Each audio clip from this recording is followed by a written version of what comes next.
North Bengal Basphor and Harijan welfare অর্গানাইজেশনের পক্ষ থেকে বাসফোর হরিজনের সার্বিক উন্নয়নের স্বার্থে কোচবিহার সাগরদিঘির পাড়ে গান্ধীমূর্তির পাদদেশ থেকে উত্তরকন্যা পর্যন্ত পদযাত্রা শুরু করা হলো। সংগঠনের কোর কমিটির সম্পাদক গৌতম বাসফোরের নেতৃত্বে এই পদযাত্রায় উপস্থিত ছিলেন উত্তরবঙ্গের 8টি জেলার প্রতিনিধিরা। মূলত এই বাসফোর এবং হরিজন সংগঠনের উন্নয়নের স্বার্থে 22 দফা দাবির ভিত্তিতে উত্তরকন্যায় মুখ্যমন্ত্রীর সাথে দেখা করার উদ্দেশ্যেই এই পদযাত্রা।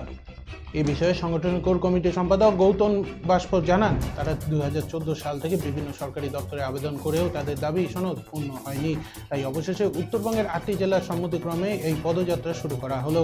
তাদের উদ্দেশ্য এই পদযাত্রা উত্তরকন্যায় পৌঁছে সরাসরি রাজ্যের মুখ্যমন্ত্রী মমতা ব্যানার্জির হাতে এই দাবিপত্র তুলে দেওয়া।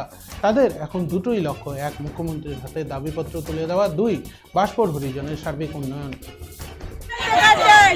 20 December North Bengal Basphor and Harijan welfare organisation North বেঙ্গলের 8টা জেলার সম্মতিক্রমে আমরা পথযাত্রা করতেছি কুচবিহার থেকে শিলিগুড়ি উত্তরকন্যা পর্যন্ত। আমাদের যে দলিত হরিজন সাফাইকর্মী সমাজ, এই সমাজের সমস্যা 22টি সমস্যা রয়েছে।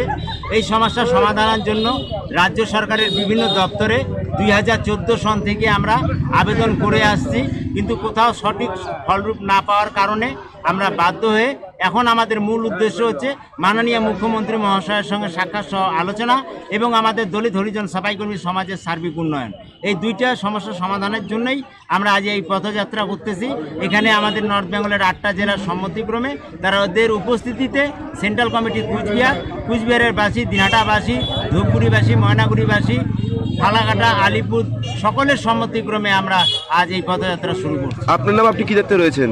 আমি